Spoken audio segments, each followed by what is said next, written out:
Yesaya pasal 28 ayat 1 sampai pasal 29 ayat 24. Celaka atas mahkota kemegahan pemabuk-pemabuk Efraim, atas bunga yang sudah mulai layu di perhiasan kepala mereka yang indah-indah, yaitu kota yang terletak tinggi di atas bukit, di atas lembah yang subur, yang penuh perminum anggur yang sudah pening. Sesungguhnya pada Tuhan ada seorang yang kuat dan tegap, seorang yang seperti angin ribut disertai hujan batu, yakni badai yang membinasakan, seorang yang seperti angin ribut disertai air hujan yang hebat menghanyutkan.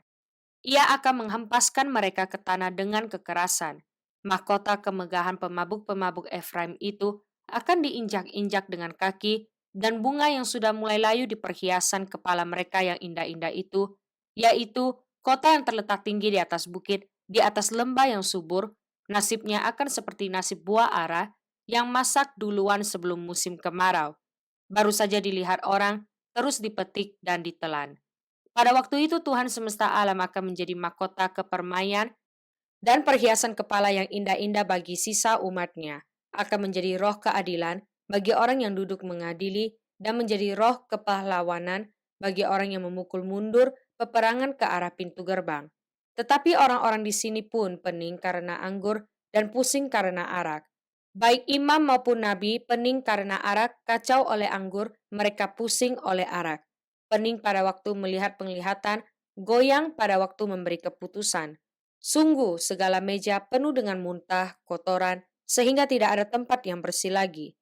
Dan orang berkata, kepada siapakah dia ini mau mengajarkan pengetahuannya, dan kepada siapakah ia mau menjelaskan nubuat-nubuatnya, seolah-olah kepada anak yang baru disapi dan yang baru cerai susu.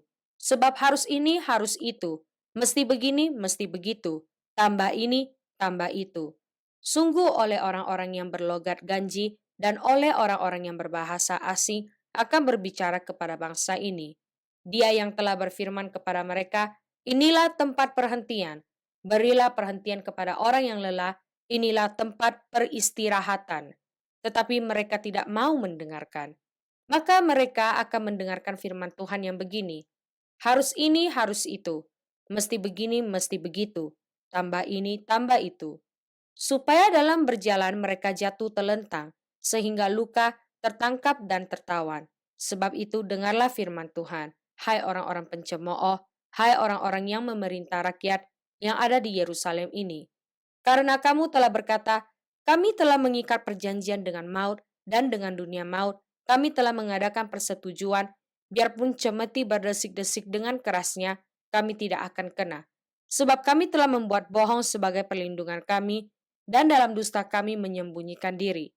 Sebab itu beginilah firman Tuhan Allah, sesungguhnya aku meletakkan sebagai dasar di Sion sebuah batu yang teruji, sebuah batu penjuru yang mahal, suatu dasar yang teguh. Siapa yang percaya tidak akan gelisah. Dan aku akan membuat keadilan menjadi tali pengukur dan kebenaran menjadi tali sipat. Hujan batu akan menyapu bersih perlindungan bohong, dan air lebat akan menghanyutkan persembunyian. Perjanjianmu dengan maut itu akan ditiadakan, dan persetujuanmu dengan dunia orang mati itu tidak akan tetap berlaku. Apabila cemeti berdesik-desik dengan kerasnya, kamu akan hancur diinjak-injak. Seberapa kali ia datang, ia akan menyeret kamu, sebab pagi demi pagi ia akan datang, pada waktu siang dan pada waktu malam, maka adalah semata-mata kengerian untuk mengerti firman yang didengar itu. Sebab tempat tidur akan kurang panjang untuk dipakai membujurkan diri, dan selimut akan kurang lebar untuk dipakai menyelubungi diri. Sebab Tuhan akan bangkit seperti di gunung Perasim, ia akan mengamuk seperti di lembah dekat Gibeon, untuk melakukan perbuatannya, ganji perbuatannya itu, dan untuk mengerjakan pekerjaannya, ajaib pekerjaannya itu. Oleh sebab itu, janganlah kamu mencemooh, supaya tali belenggungmu jangan semakin keras, sebab ku dengar tentang kebinasaan yang sudah pasti yang datang dari Tuhan Allah semesta alam atas seluruh negeri itu. Pasanglah telinga dan dengarkanlah suaraku, perhatikanlah dan dengarkanlah perkataanku. Setiap harikah orang membajak, mencangkul dan menyisir tanahnya untuk menabur? Bukankah setelah meratakan tanahnya, ia menyerahkan jintan hitam dan menebarkan jintan putih, menaruh gandum Jawa wood dan jelai kehitam-hitaman dan sekoi di pinggirnya, mengenal adat kebiasaan ia telah diajari, diberi petunjuk oleh Allahnya. Sebab jintan hitam tidak diirik dengan eretan penggirik, dan roda gerobak tidak dipakai untuk menggiling jintan putih, tetapi jintan hitam diirik dengan memukul-mukulnya dengan galah, dan jintan putih dengan tongkat. Apakah orang waktu menggirik memukul gandum sampai hancur? Sungguh tidak, orang tidak terus-menerus memukulnya sampai hancur. Dan sekalipun orang menjalankan di atas gandum itu, jentera gerobak dengan kudanya, namun orang tidak akan menggilingnya sampai hancur. Dan ini pun datangnya dari Tuhan semesta alam. Ia ajaib dalam keputusan dan agung dalam kebijaksanaan. Celakalah Ariel, kota tempat Daud berkemah. Biarlah tahun demi tahun perayaan-perayaan silih berganti. Aku akan menyesakkan Ariel sehingga orang menggerang dan mengadu, dan kota itu akan seperti perapian bagiku.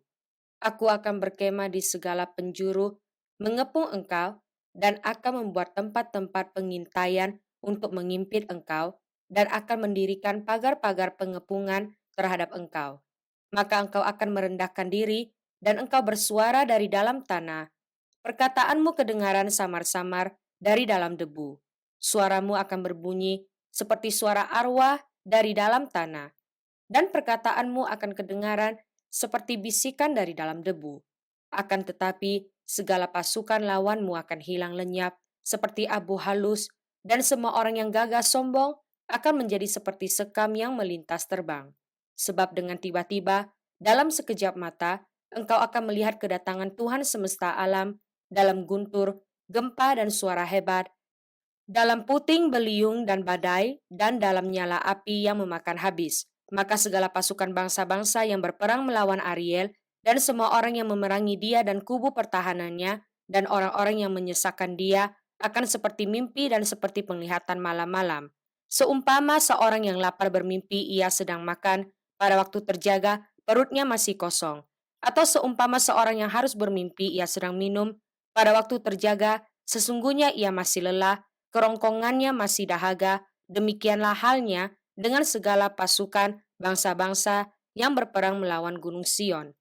Tercengang-cenganglah penuh keheranan, biarlah matamu tertutup buta semata-mata. Jadilah mabuk, tetapi bukan karena anggur, jadilah pusing, tetapi bukan karena arak. Sebab Tuhan telah membuat kamu tidur nyenyak, matamu, yakni para nabi, telah dipejamkannya, dan mukamu, yaitu para pelihat, telah ditudunginya. Maka bagimu penglihatan dari semuanya itu seperti isi sebuah kitab yang temeterai apabila itu diberikan kepada orang yang tahu membaca, dengan mengatakan, "Baiklah, baca ini." Maka ia akan menjawab, "Aku tidak dapat, sebab kitab itu temeterai." Dan apabila kitab itu diberikan kepada seorang yang tidak dapat membaca dengan mengatakan, "Baiklah, baca ini." Maka ia akan menjawab, "Aku tidak dapat membaca." Dan Tuhan telah berfirman, "Oleh karena bangsa ini datang mendekat dengan mulutnya dan memuliakan aku dengan bibirnya, padahal hatinya menjauh daripadaku, dan ibadahnya kepadaku hanyalah perintah manusia yang dihafalkan. Maka sebab itu, sesungguhnya aku akan melakukan pula hal-hal yang ajaib kepada bangsa ini, keajaiban yang menakjubkan, hikmat orang-orangnya yang berhikmat akan hilang, dan kearifan orang-orangnya yang arif akan bersembunyi. Celakalah orang yang menyembunyikan dalam-dalam rancangannya terhadap Tuhan, yang pekerjaan-pekerjaannya terjadi dalam gelap, sambil berkata, "Siapakah yang melihat kita dan siapakah yang mengenal kita?" Betapa kamu memutarbalikkan segala sesuatu.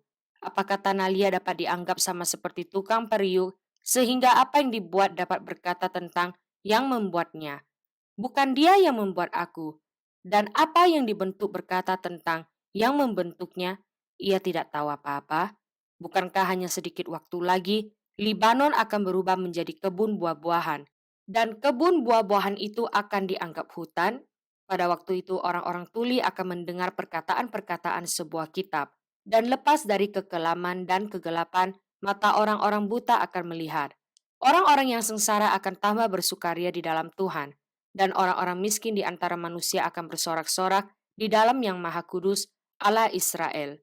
Sebab orang yang gagah sombong akan berakhir, dan orang pencemooh akan habis, dan semua orang yang berniat jahat akan dilenyapkan, yaitu mereka yang begitu saja menyatakan seseorang berdosa di dalam suatu perkara. dan yang memasang jerat terhadap orang yang menegur mereka di pintu gerbang, dan yang mendesak orang benar dengan alasan yang tidak-tidak. Sebab itu beginilah firman Tuhan, Allah kaum keturunan Yakub, Dia yang telah membebaskan Abraham. Mulai sekarang Yakub tidak lagi mendapat malu dan mukanya tidak lagi pucat. Sebab pada waktu mereka keturunan Yakub itu melihat apa yang dibuat tanganku di tengah-tengahnya, mereka akan menguruskan namaku, mereka akan menguruskan yang kudus, Allah Yakub, dan mereka akan gentar kepada Allah Israel. Orang-orang yang sesat pikiran akan mendapat pengertian, dan orang-orang yang bersungut-sungut akan menerima pengajaran. Mazmur pasal 114 ayat 1 sampai ayat 8. Pada waktu Israel keluar dari Mesir, kaum keturunan Yakub dari bangsa yang asing bahasanya, maka Yehuda menjadi tempat kudusnya, Israel wilayah kekuasaannya. Laut melihatnya lalu melarikan diri. Sungai Yordan berbalik ke hulu. Gunung-gunung melompat-lompat seperti domba jantan dan bukit-bukit seperti anak domba. Ada apa, hai laut, sehingga engkau melarikan diri? Hai sungai Yordan, sehingga engkau berbalik ke hulu. Hai gunung-gunung, sehingga kamu melompat-lompat seperti domba jantan. Hai bukit-bukit, sehingga kamu seperti anak domba. Gemetarlah hai bumi di hadapan Tuhan, di hadapan Allah Yakub, yang mengubah gunung batu menjadi kolam air dan batu yang keras menjadi mata air. Amsal pasal 23 ayat 24 sampai ayat 25. Ayah seorang yang benar akan bersorak-sorak, yang memperanakan orang-orang yang bijak akan bersuka cita karena dia. Biarlah ayahmu dan ibumu bersuka cita, biarlah beria-beria dia yang melahirkan engkau. Galatia pasal 4 ayat 12 sampai ayat 31. Aku minta kepadamu, saudara-saudara, jadilah sama seperti aku, sebab aku pun telah menjadi sama seperti kamu. Belum pernah ku alami sesuatu yang tidak baik daripadamu. Kamu tahu bahwa aku pertama kali telah memberitakan Injil kepadamu oleh karena aku sakit pada tubuhku. Sungguh pun demikian, keadaan tubuhku itu yang merupakan pencobaan bagi kamu. Namun kamu tidak menganggapnya sebagai sesuatu yang hina dan yang menjijikan, tetapi kamu telah menyambut aku sama seperti menyambut seorang malaikat Allah. Malahan sama seperti menyambut Kristus Yesus sendiri. Betapa bahagianya kamu pada waktu itu. Dan sekarang, di manakah bahagiamu itu? Karena aku dapat bersaksi tentang kamu, bahwa jika mungkin kamu telah mencungkil matamu dan memberikannya kepadaku. Apakah dengan mengatakan kebenaran kepadamu, aku telah menjadi musuhmu? Mereka dengan giat berusaha untuk menarik kamu, tetapi tidak dengan tulus hati, karena mereka mau mengucilkan kamu, supaya kamu dengan giat mengikuti mereka. Memang baik kalau orang dengan giat berusaha menarik orang lain dalam perkara-perkara yang baik, asal pada setiap waktu dan bukan hanya bila aku ada di antaramu. Hai anak-anakku, karena kamu, aku menderita sakit bersalin lagi, sampai rupa Kristus menjadi nyata di dalam kamu. Betapa rinduku untuk berada di antara kamu pada saat ini dan dapat berbicara dengan suara yang lain, karena aku telah habis akal menghadapi kamu. Katakanlah kepadaku, hai kamu yang mau hidup di bawah hukum Taurat, tidakkah kamu mendengarkan hukum Taurat? Bukankah ada tertulis bahwa Abraham mempunyai dua anak, seorang dari perempuan yang menjadi hambanya dan seorang dari perempuan yang merdeka? Tetapi anak dari perempuan yang menjadi hambanya itu diperanakan menurut daging, dan anak dari perempuan yang merdeka itu oleh karena janji. Ini adalah suatu kiasan, sebab kedua perempuan itu adalah dua ketentuan Allah. Yang satu berasal dari Gunung Sinai dan melahirkan anak-anak perhambahan, itulah Hagar. Hagar ialah Gunung Sinai di tanah Arab. Dan ia sama dengan Yerusalem yang sekarang. Karena ia hidup dalam perhambaan dengan anak-anaknya. Tetapi Yerusalem sorgawi adalah perempuan yang merdeka dan ialah ibu kita.